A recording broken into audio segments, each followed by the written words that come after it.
So everyone thinks fighter is the boring class until the fighter takes 8 attacks, shrugs off the boss's best move, and ends the fight before the wizard's done explaining the plan. So today we're breaking down the 2024 fighter is way more than just I swing my sword. And by the end, you'll know which subclass you should actually play. But before we get into subclasses, let's talk about some things that all fighters are capable of. So, first thing is they can use pretty much any weapon and any armor they want. Like, whether it's heavy, medium, it doesn't matter. They can use it all. Which is why they usually got beefy armor classes. Yeah. And then they can choose a fighting style. So, your fighting styles, level 1, you have your archery, which you gain a +2 bonus to your attack rolls and ranged attacks. You have your blind fighting, which you have a blind sight for a range of 10 feet, so you're Stevie Wonder.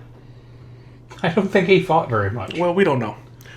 We have a range of 10 feet. Blind sight, for you who don't know, it allows a creature to perceive its surroundings without the needing to rely on physical sight. It is negated, though. So it's Daredevil. Yeah. Total cover is the only thing that can get around it. Magical darkness, blinded condition, none of it works if you have blind sight. Like, you can't see, but like I was like, yeah, Daredevil. I can't see, but I know you're right there. Thank God you didn't move, because that'd been really embarrassing. Yeah, that'd been really fun. Just want to see me run to that mountain and back? You want to see me do it again? So you get defense. While wearing armor, you get a +1 bonus to your AC. So it's just a little simple game. So you get a bonus to the bonus because you got armor on? Yeah. What is that crap? That's why they're beefy. Can't use magic, so I get extra armor. Some fighters can use magic, so now what's your excuse? Well, wizards are better. Are they? They are. Yeah. Spellcasters all around.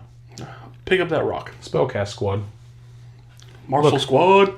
I'm moving the rock with my mind. Are you? Mage hand. Pathetic. So you get dueling. It's when you're holding a melee weapon in one hand and no weapon in the other, you get a +2 bonus to damage rolls. You have your great weapon fighting, which did change from the 2024. I prefer the 2024 one version. The newer one? The 2014 one. Because the 2014 one, you take a -5 to your hit. So like if I have a +9, it's only a +4, but I get an automatic +10 to your to my damage. Oh, so you get an extra. So damage. say I already had it's like 2d6 + 8, that would become 2d6 + 18. So it's an automatic 18 damage I can do. But they changed it for the new ones because I guess that was a little too OP.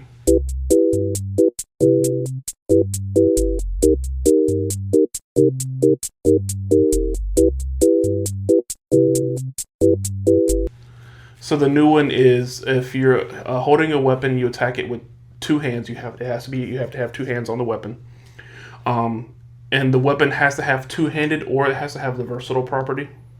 You can't just take a scimitar back and grab it with 2 hands, because that doesn't work. But you can treat any 1 or 2 on the damage die as a 3. So it's still decent, but they nerfed it a lot. But you don't get any negative to your hit, so I guess it's a 6, 7. 6, 7, 8, 9. 8, 9. What? Anyway, you have protection or interception style fighting. So they play football. Yeah. Your interception is when a creature I can see hits a creature that was within 5 feet of me with a weapon attack. I can use my reaction to reduce that damage by 1d10 plus my proficiency bonus. So it sounds like the shield. As long as I'm perks. holding a simple or martial weapon or a shield. Yeah. So I literally I jump in front of you.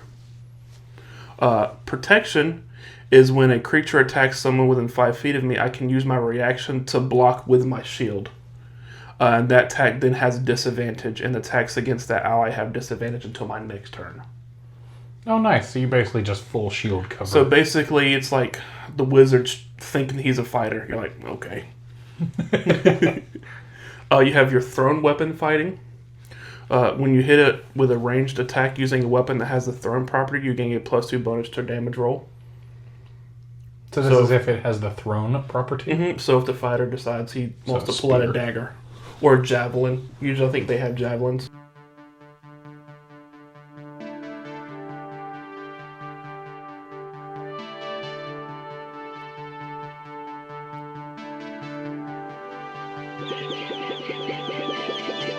Mm-hmm. Those paladins. Paladins usually get javelins. They might too. 2-weapon fighting is when you make an extra attack with a weapon with the light property. You can add your ability modifier to the damage if you aren't already adding it. I got no smart ass comments. It's fine. And then the last one is unarmed fighting. So your unarmed strikes deal 1d6 plus strength damage, or 1d8 plus strength if you aren't holding weapons or a shield. And the thing I like is at the start of your turn, you can also do 1d4 bludgeoning damage to someone if you have them grappled. So you're like, so this is fighting without your arms. What? Yeah, without unarmed weapons. fighting. Yeah, no arms.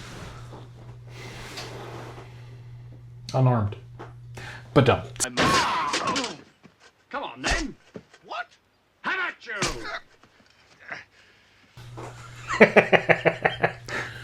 Sometimes. This is what I have to deal with, people. It's fine. Stupid fighters. Fighting without your arms. I take it back. At 3, they use weapon mastery. I'm not going to go into a lot. There's a few of these. We're going to do a separate video on all these. But some of the basic ones is you have like cleave. If you hit a creature, you can make an extra attack against another creature within 5 feet. And then you have like Nick, which is like... Who's Nick? Here we go again. When you take the extra attack from the light property, you can make it as part of the attack action instead of a bonus action. And then there's a lot more, but we'll go over those in a separate video. Fighters can heal themselves with Second Wind. At level Field 1. medic. Yeah, they lets them heal themselves as a bonus action. In the 2024 rules, it's even more important because later on you can use Second Wind for other things instead of just health. You can use second blow.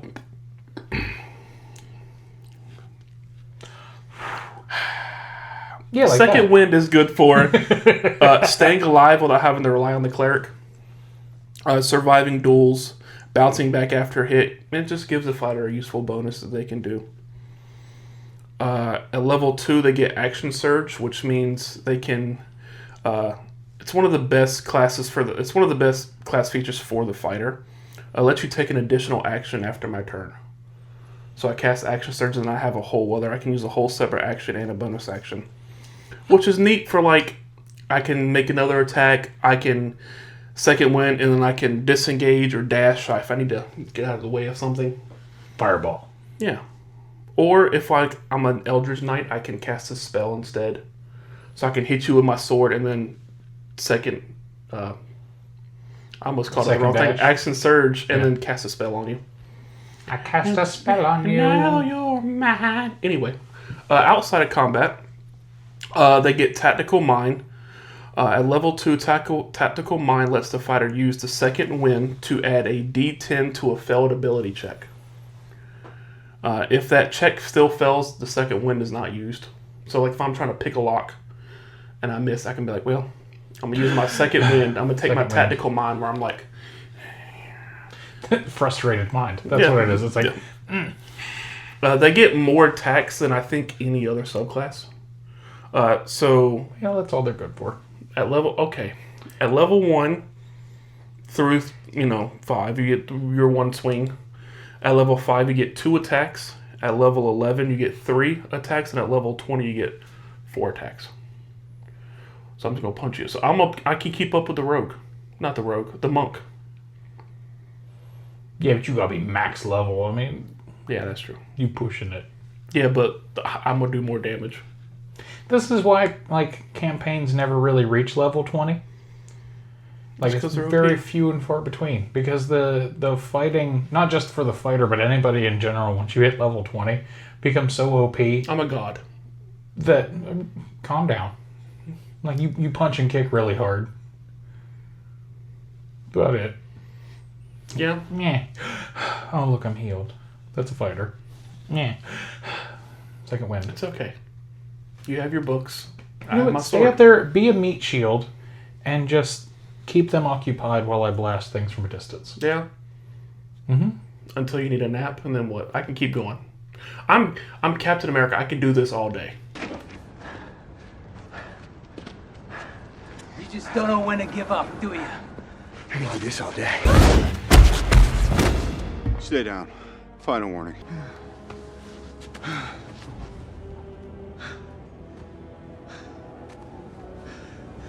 I could do this all day.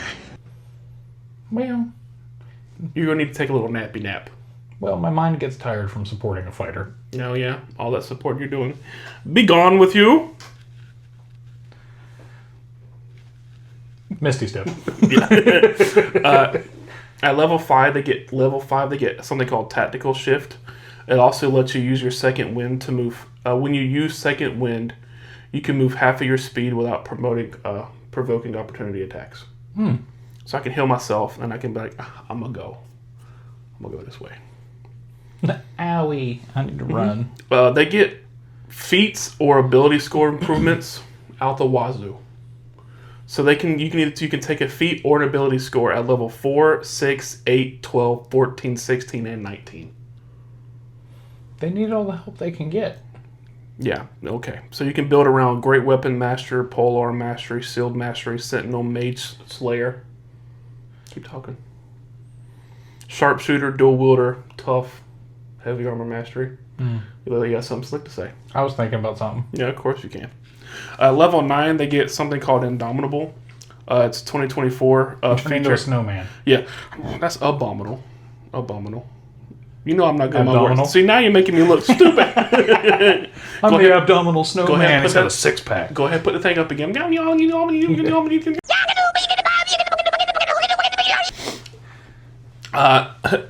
So when you re-roll a failed saving throw, you can also add your fighter level to the re-roll. So that's neat. Level 9, they get Tactical Master, which lets them replace a weapon mastery property with push, sap, or slow. So if my weapon has cleave, I can exchange, instead of hitting another person, like if there's only one, I can choose to push you or make you slow or just sap your energy, so you can't do anything. Makes me be able to adapt. At level 13, they get studied attacks. So you do have to read books. No, I read the battlefield. Oh, well. Yeah. When you miss an attack against a creature, you can gain advantage on your next attack against that same creature for the end of your turn. Which is good because I have so many attacks as a fighter. So if I have 3, if I miss my 1, I'm like, oh, yes, that's nice. Now I see. And then I hit you 2 more times. Or you miss all 3 and you're just, what are you good for then at that point? Yeah, exactly. That's why you should pick a spellcaster. Looking at you, Lizelle. Chain yank. Anyway, so the subclasses. We have the Battle Master. It's your first one. Yes, master. Yeah, those are the tactical fighters. Those are the subclass for players who want choices. They're not just swinging a sword. Then you get when you start tripping people, pushing them, frightening them. So they take cheap shots. Yeah, helping allies, reading the battlefield. And then we'll get into the maneuvers later on, because at level 3 you get combat superiority. You get your superiority dice. They start at D8s. It's extra things you can either add to a roll or damage depending on which one you pick. You have access to battlefield maneuvers, which we'll also going to do another video because there's like 20. Oi. And I'm not going over 20 in this video because this is going to be. I just can't be bothered. It's going to be too long. No, yeah. I'm over here like, and this one, and then this one 40 minutes later. I'm like, all right, guys, our second subclass. It's I can see it at the bottom, just chapter. So I will go over a few. Like some of the things you can do is trip attack. So if you hit an enemy, add extra damage. I can knock them prone. Menacing attack. I can hit an enemy and make them frightened. I just imagine you hitting somebody like, boo! Ah! Pushing attack. I can hit an enemy and then shove them away. So like that's great if like we're near cliffs. I can be like, ha, and then like, which, as we love to shove people. Because every time we played Baldur's Gate, when in doubt, shove. Yep, shove it out. When in doubt, shove it out. I like that. Level 3, they get Student of War, so you get an extra skill, or an extra skill and an artisan tool proficiency. So it adds more flavor for outside of combat. So you can be more than just, I punch. You're more refined. A little bit. You're a refined barbarian. You know what? I can swing this sword, but I also like to whittle. Yeah, I'm gonna swing the sword, but then I'm going to crochet. You know what I mean? Imagine sitting at camp, wizard's reading his books, the cleric is in the corner praying, and the fighter is over there making a scarf. Just knit 1, purl 2, knit 1, purl 2. For the warlock. Yeah, he gets cold. Just like his heart. At level 7, they have an ability called Know Your Enemy. As a bonus action, you can study a creature within 30 feet and learn what immunities, resistances, and vulnerabilities it has. So you can do this once per long rest, or you can restore it by using your superiority die. So that helps you figure out things like what damage is this thing resistance to, what's it immune to, what it may be vulnerable to, so you can help out the party. This So you can be like, useful. hey, yo, wizard, fire. Got you. Yeah. Let me get out the way first. Too late. At level 10, it's improved combat, so their superiority die becomes a D10 instead of a D8, which is neat. You get Relentless at level 15, which once per turn when you use a maneuver, you can roll a D8 instead of spending one of your dice. Oh, okay. So I have a D10, but I can choose to take the D8 and I don't have to use a die slot. At level 18, the D10 becomes a D12. So what are those dice used for again? Combat maneuvers. So Usually.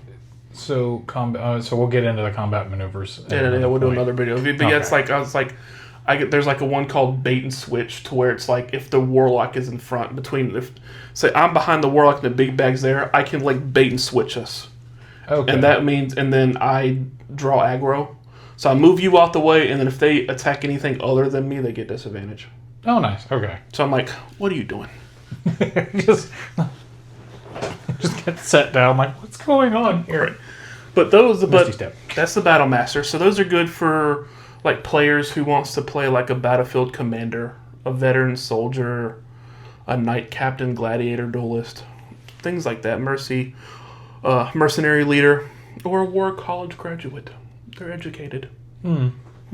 He's so smart. I try. So your next subclasses you have is your champion fighter. This is like your most basic fighter class there is. He's a basic bird. Yeah, I mean, but they're simple, but they're not weak. They're naturally better at being fighting. So think of this as your Troy. Who's Troy? Troy Aikman? I'll move on. Cowboy Troy? I'll move on. You can crit. They're really good at critting things. They're best for people who just want to play a straightforward warrior. And it just does work every round. Don't rely on them to do anything. They swing sword. I make chop. I make chop. The champion and the barbarian would probably be good friends because they don't have much to talk about. It's just.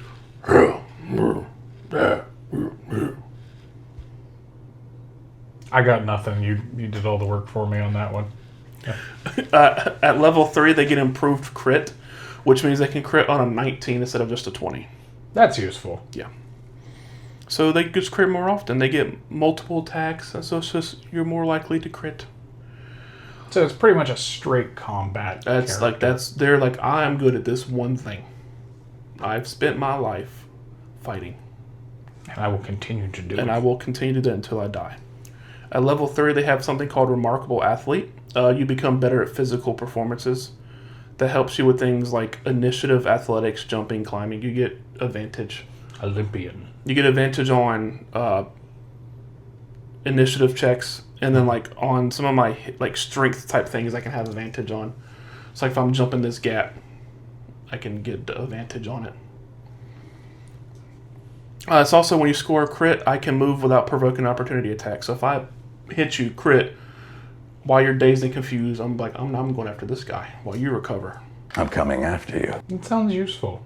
So that means I can hit someone, reposition, or just go after someone else. At level 7, I gain another fighting style, which is like if I took defense, that gives me the +1, then I can take great weapon. So I got the +1 on my armor, and I'm about to hit you. But hit you heavy. Yes. At level 10, Hammer. they gain something called Heroic Warrior. So you become more reliable in combat. So you gain a heroic inspiration at the start of your turn unless you already have it. So if I don't have a heroic inspiration at the start of my turn, I get one. So inspiring. Yeah, thank you. Sometimes.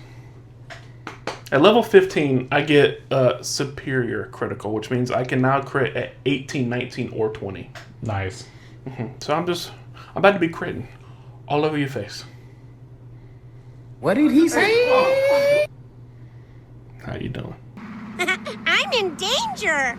At level 18, Awkward pause. you get an ability called the Survivor. So you get 2 benefits of that. You have Defy Death. So you have advantage on death saving throws. If you roll an 18, 19, or 20 on a death save, you gain the benefit as a natural 20. Oh, nice. And then you have Heroic Rally. So at the start of each of my turns, if I am bloodied and have at least 1 HP, I regain HP equal to 5 plus my Constitution modifier. Which fighters typically have higher constitutions because that's where your HP comes from. Yeah, you're going to end up being like at least plus 5 if you can help it. Swole, and I'm eating all the poison apples. Why? Just because I can. Because I can. I'm hungry.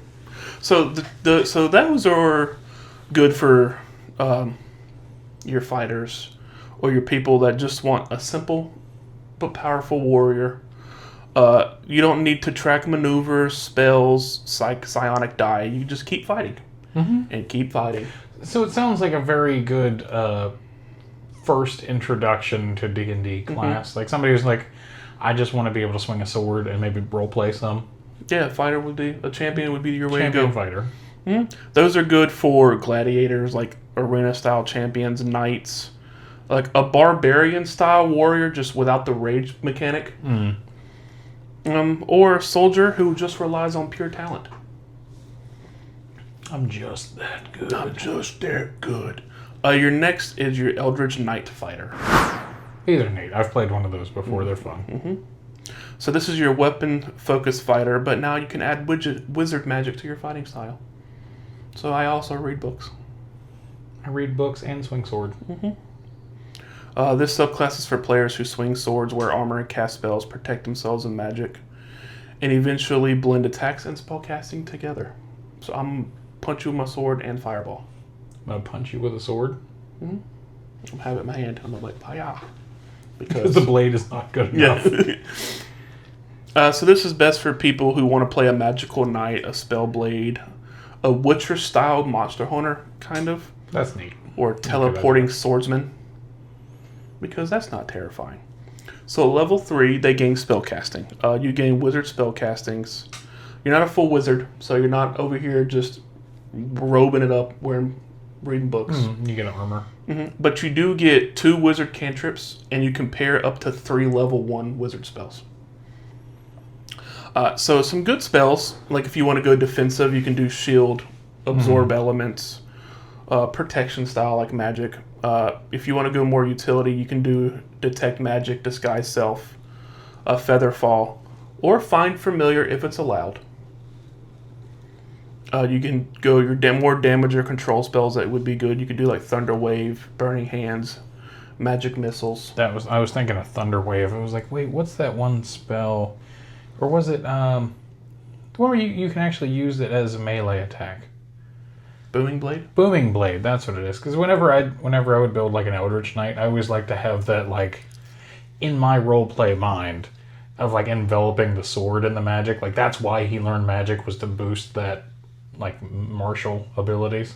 And it comes out really neat for you have a blade roleplay. singing wizard with one of those, don't you? Yeah, I like the blade singing wizards too. Because I'm a wizard at heart. Nerd. Anyway, or you can use more, or if you want to go more mobility, you can do things like jump or long strider, or misty step, depending on what spell access you have. So if you get access to like level 2 spells. At level 3, they have something called War Bond, which means you can magically bond with a weapon. Once you're bonded, you cannot be disarmed of that weapon unless You are incapacitated, and you can summon it to your hand as a bonus action if it's in the same plane of existence to you. You can have 2 bonded weapons at times, so you're basically Thor. Yeah. That's always fun, especially whenever you build around throwing, or you come up and you end up with some sort of weapon that really has a good perk. I just learned. One eternity later. So, side tangent. You have Warbond, so you can summon your sword or whatever like that. So if like someone drops it, instead of having to use an action to pick it up, you can just like, yeah, you thought you had me.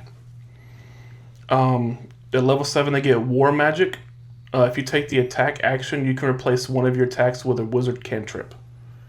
So at level 5, I have 2 attacks. I can hit you with my sword and cast a cantrip all as my one action, which is really neat. So you don't have to choose between if I want to hit someone with my sword or cast a cantrip. I'll just do both. At level 10, you get Eldritch Strike. So when you hit a creature with a weapon attack, that creature has disadvantage on the next saving throw against the spell before the end of my turn. That's nice. Like, that's a good one. Especially with, like, crowd control. So I can hit you with a weapon, cast the spell, and then make it harder for the enemy to resist the spell's damage. At level 15, they have something called Arcane Charge.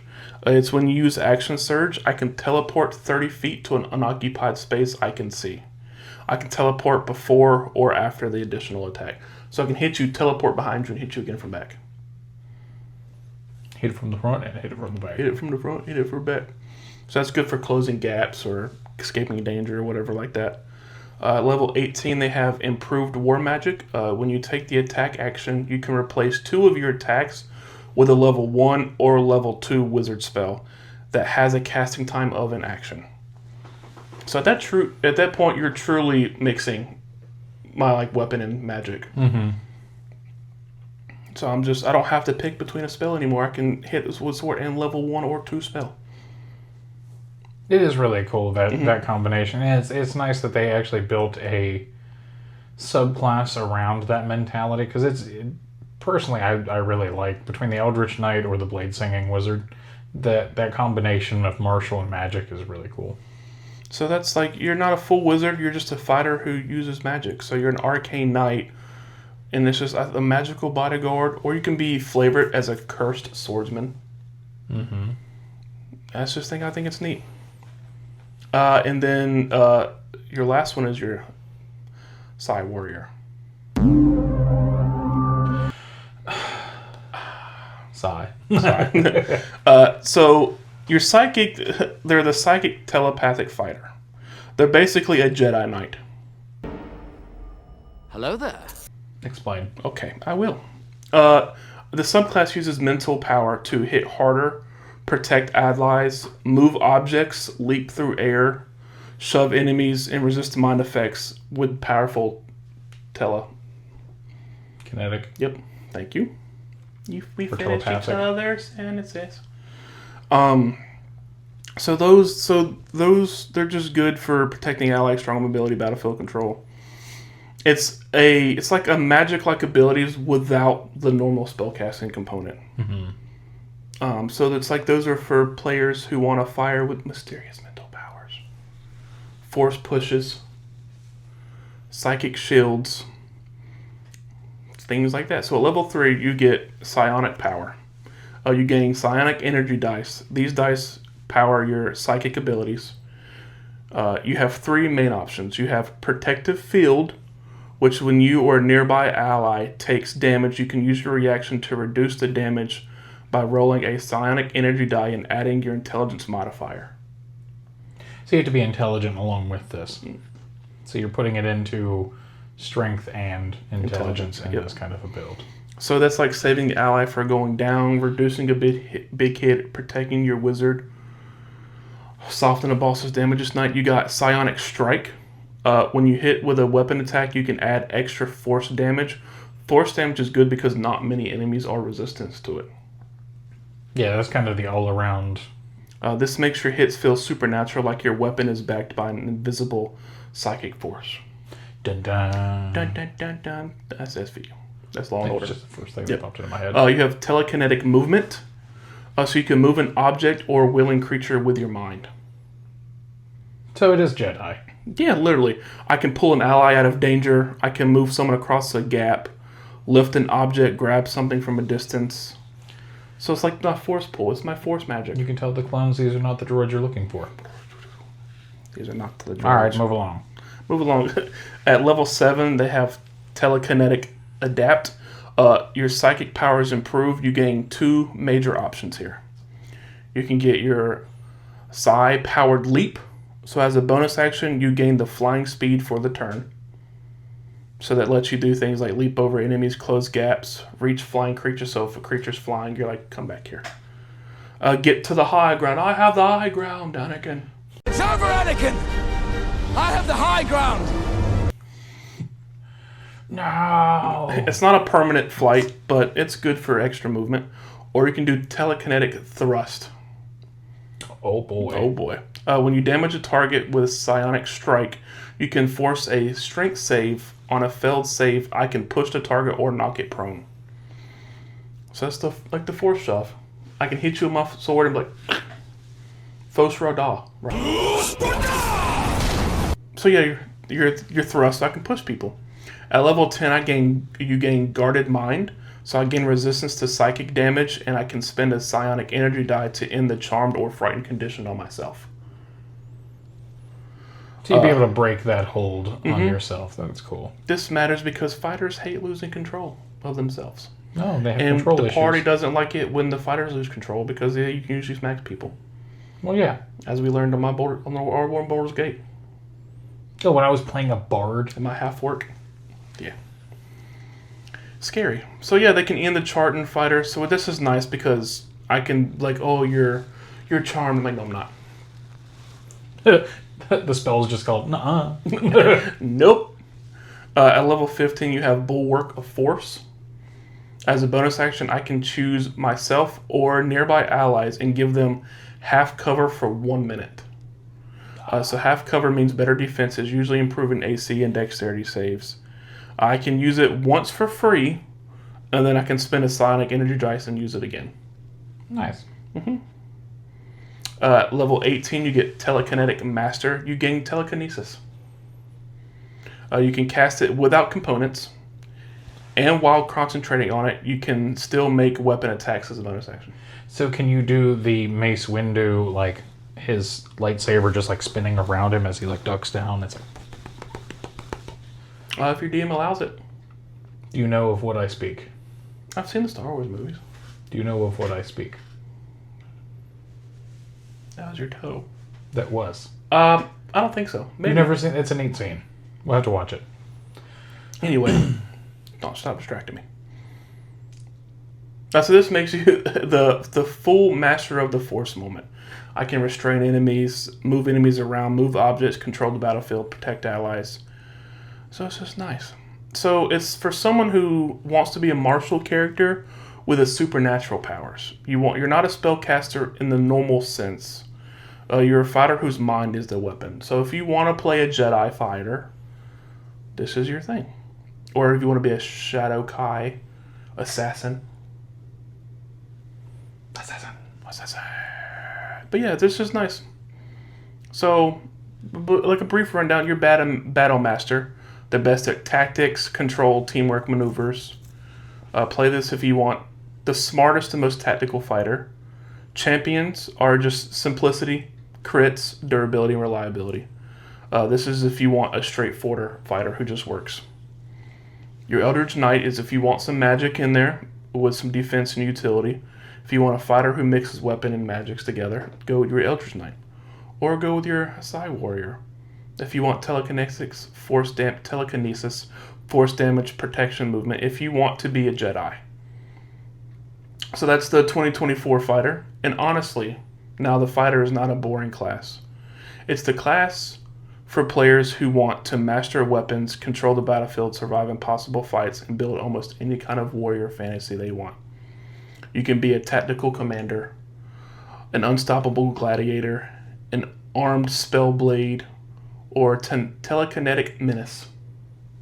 Let me know in the comments which fighter subclass you would actually play, and more importantly, what kind of character you would build around them. Would you go Battle Master Commander, Champion Gladiator, Mace Windu. So, like the video, subscribe, and for more D&D breakdowns, and remember, Fighters is not the boring class. Fighters is a class that reminds everyone that sometimes the oldest solution is still the best one. Hit it until it stops being a problem. So this has been Myth and Method. I'm Justin. I'm Eric. And we'll see you in the next one.